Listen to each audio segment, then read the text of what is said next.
अब क्या हुआ, जो असेट हमने बेची है, जो असेट हमने सेल कर दी, उसकी पेमेंट हमारे को टाइम पे नहीं मिली।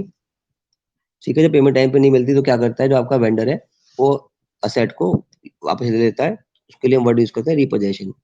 ठीक है, in hire purchase agreement the hire purchaser has to pay the last installment. ठीक है, टू ऑब्टेन द ओनरशिप, आपको सारी इंस्टॉलमेंट देनी है ओनरशिप के लिए। If the hire purchaser fails to pay any of the installment, कोई भी आपने इंस्टॉलमेंट एक नहीं दी, तो vendor has the right to take back the asset. ठीक है, तो वेंडर जिसने आपको बेची थी उसको राइट है कि वो आपसे एसेट ले ले, and without any refund of the earlier payments to the hire purchaser. कोई पेमेंट आपने जो पहले की थी वापस नहीं मिलेगी। अगर आपने एक भी डिफॉल्ट कर दिया तो मशीनरी भी गई आपके हाथ से और साथ में पैसे भी आपके चले गए। ठीक है, the amount receive from hire purchaser through down payment and installments are treated as hire charges. जब वो ऐसा होगा तो उसको हायर चार्जेस मान लेगा और वापस नहीं मिलेंगे। This will be called the recovery of possession of asset is termed as repossession. ठीक है, the act of recovery of possession of the asset is termed as repossession. जो आपने असेट किराए पे दे दी थी, ठीक है, ईएमआई पे, और आपको पैसे पूरे नहीं मिल पाए तो आपने कहा वापस कर दो, उसको मैंने बोल दिया रिपोजेशन। ठीक है, repossessed assets are resold to any other customer. ठीक है, आप चाहो तो उसको दोबारा बेच भी सकते हो रिपेयर कराने के बाद। ठीक है,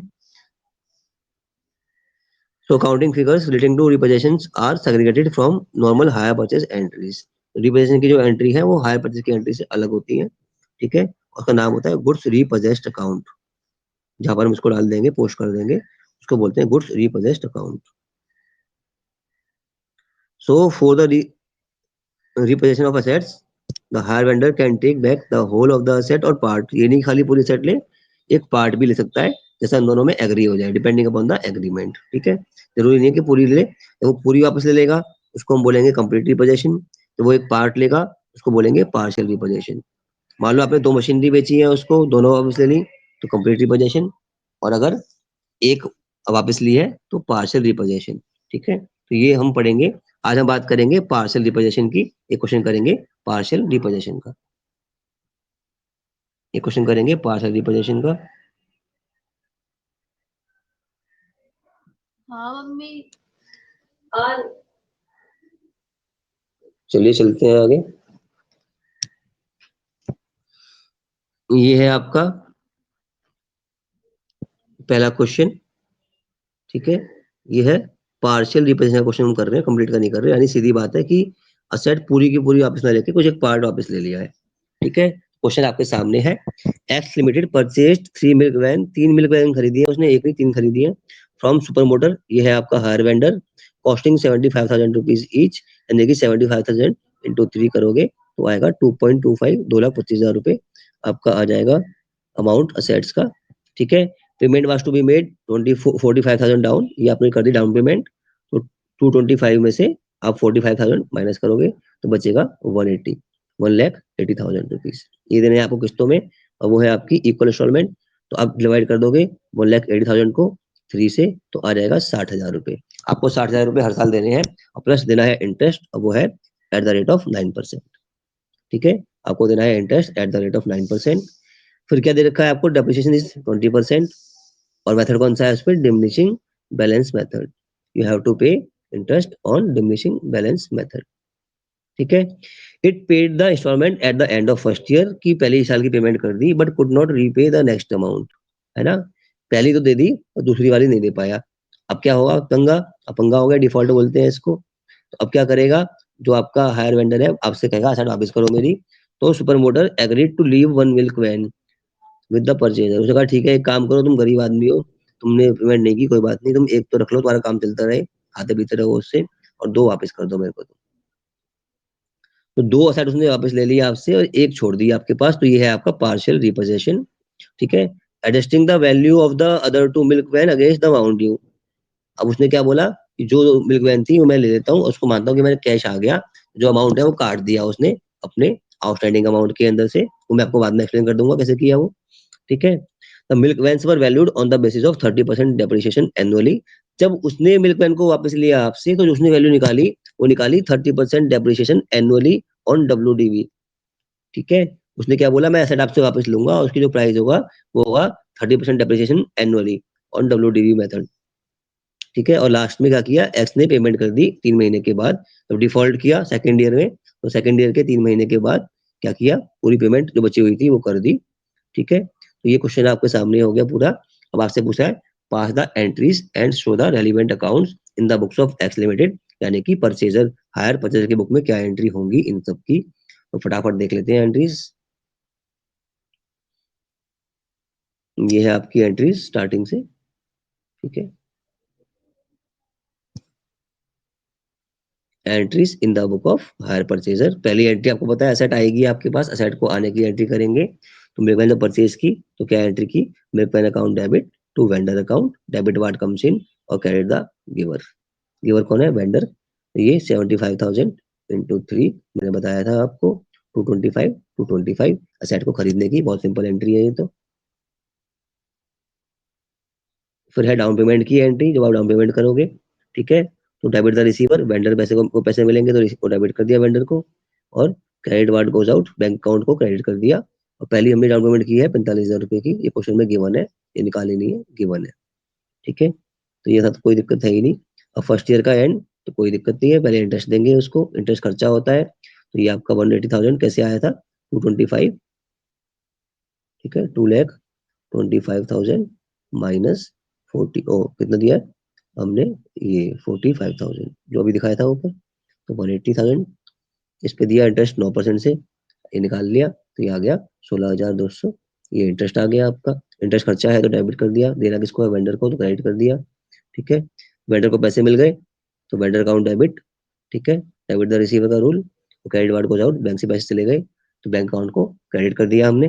ठीक है, अब अमाउंट कैसे आया, 60,000 रुपए की आपकी किस्त, क्योंकि 180 को आपको डिवाइड करना है इक्वल पार्ट में, तो मैंने बताया था आपको 180/3, तो 60,000 रुपए की आपकी किस्त, और 6,200 का प्लस इंटरेस्ट, तो आपका 76,200।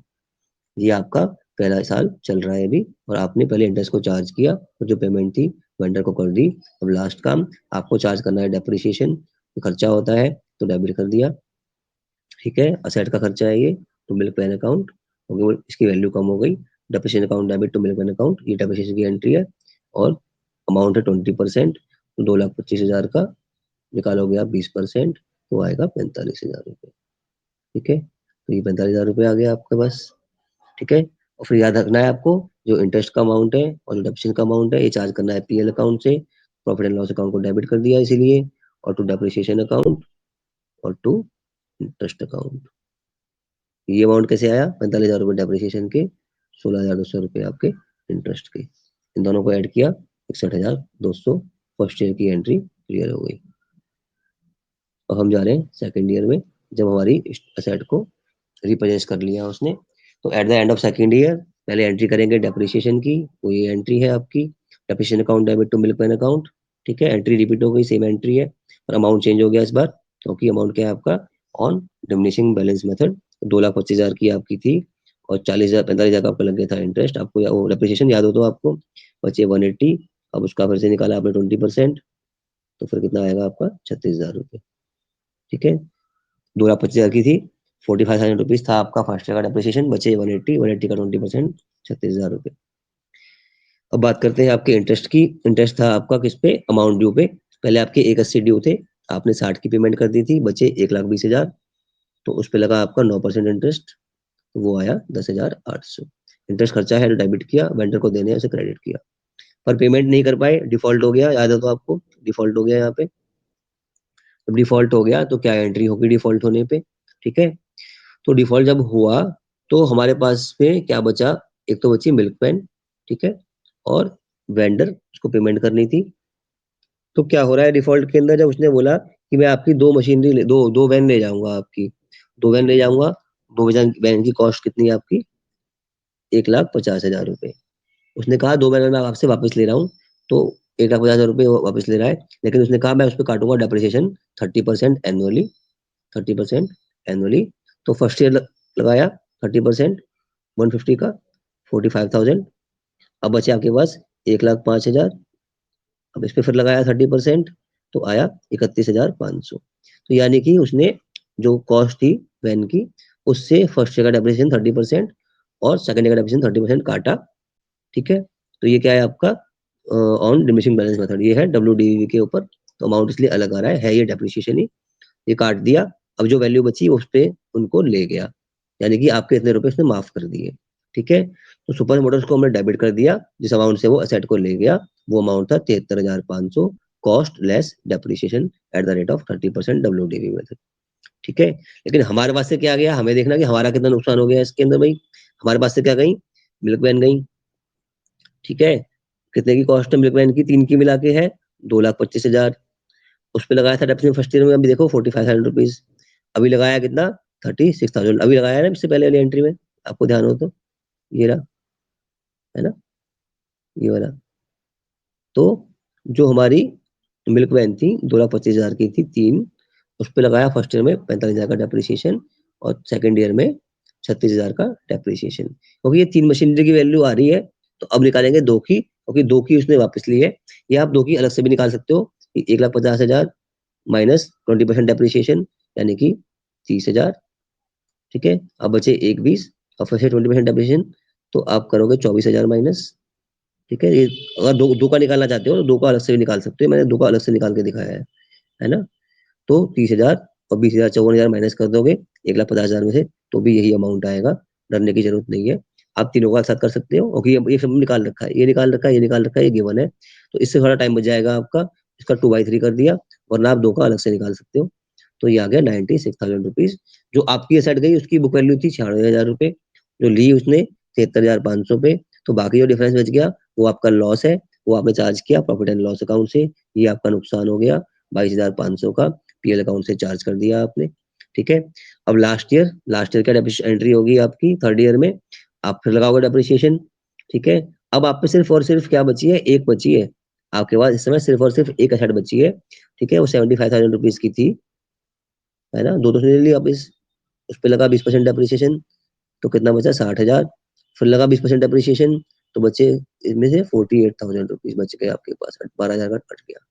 जो आपकी मशीनरी है उसकी वैल्यू है अब 48,000 रुपए, क्योंकि उस पे फर्स्ट ईयर लग गया डेप्रिसिएशन, और सेकंड ईयर लग गया 12,000 का, और फर्स्ट ईयर लग गया 15,000 का, है ना। तो दोनों अमाउंट माइनस करेंगे तो आएगा आपके पास 48,000। अब लगाएंगे थर्ड ईयर पे फिर से डेप्रिसिएशन 20%, वो आ गया 9,600, ठीक है। तो ये एंट्री तो आपकी वही वाली एंट्री डेप्रिसिएशन की, depreciation account debit to milk van account 9,600, ठीक है। और लास्ट में आपने पूरी पेमेंट जो बची थी वेंडर की उसको दे दी, तो वेंडर को डेबिट कर दिया, वेंडर अकाउंट डेबिट, पैसे गए आपके बैंक अकाउंट से तो to bank account, vendor account debit to bank account 57,300। तो टाइम थोड़ा कम बचा है, ये बताया अमाउंट कैसे आया दिखाता हूँ आपको मैं भी, ठीक है, टाइम थोड़ा कम बचा हुआ है। तो सबसे पहले हम कर रहे हैं मिल्क वैन अकाउंट बना रहे हैं, तो पहले जब असेट खरीदी थी तो टू सुपर मोटर अकाउंट तीनों की एंट्री कर दी, और फर्स्ट में लगा दिया उस पर डेप्रिसिएशन 45,000 रुपीज, ठीक है। ये हमने निकाला इसका 20%, है ना, बचा हुआ अमाउंट बैलेंस सी डी और यहाँ पर बैलेंस बी डी, ठीक है। उसके बाद फिर लगाया हमने डेप्रिसिएशन इस 180 पे 20%, तो आ गया 36,000, ठीक है। 2 वैन वो ले गया, ठीक है, तो ले गया तो नाम आ गया उसका 22 सुपर मोटर, कितने की ले गया 73,500 की, ये हमने एंट्री की थी पहले। अब देख लो एंट्री ये वाली, इसी एंट्री को पोस्ट कर रहे हैं हम, इसी एंट्री को पोस्ट कर रहे हैं हम नीचे। तो सुपर मोटर 22 सुपर मोटर 73,500, ठीक है, लॉस जो हो गया हमारा 22,500 का, ठीक है। अब क्या बचा हम पे, सिर्फ एक साइड बची, उस पर लगाया 20% डेप्रिसिएशन, उसकी वैल्यू कितनी है 48,000 रुपये, मैंने आपको दिखाया था 75,000 की आपकी वो है, 15,000 का पहले साल का डेप्रिसिएशन और 12,000 का सेकंड ईयर का डेप्रिसिएशन, ठीक है। तो ये बचता है आपका 48,000, ये 48,000, ठीक है।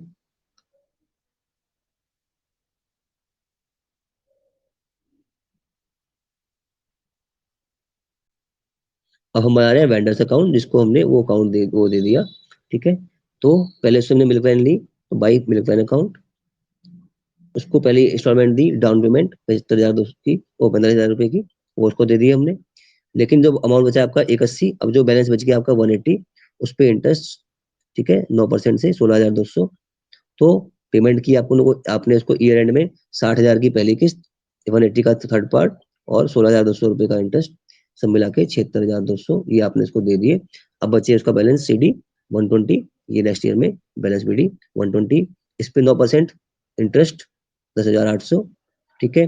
पेमेंट क्या किया आपने, उसको खाली पैसे नहीं दिए, आपने दिए उसको असेट तो टू मिल्क वैन अकाउंट कितने की दी? 53,500 की। 73,500 की आपने इसको दे दी मिल्क वैन। ठीक है, ध्यान रखना इसको आप। तो बीडी था आपका, ये था आपका इंटरेस्ट, आपने इसको दे दी मिल्क वैन 2, उसकी वैल्यू निकाली उसने 73,500, बाकी बचा बैलेंस 57,300। तो ये सीडीबीडी कर दिया इसको, सीडीबीडी कर दिया इसको, है ना। और लास्ट में जब अकाउंट को पेमेंट करनी थी तो टू बैंक अकाउंट से सारे पैसे उसको दे दिए, 3 महीने के बाद सारे पैसे उसको दे दिए तो टू बैंक अकाउंट। ये बताया था ना कहाँ से आएगा, तो ये बची जो बला हुआ बैलेंस था डायरेक्ट इसको पेमेंट कर दी बैंक अकाउंट से। ठीक है, तो ये क्वेश्चन में इतना ही है। ठीक है, thank you very much, thank you very much. थोड़ा फास्ट कर दिया मैंने, बट टाइम थोड़ा कम बचा था इसलिए।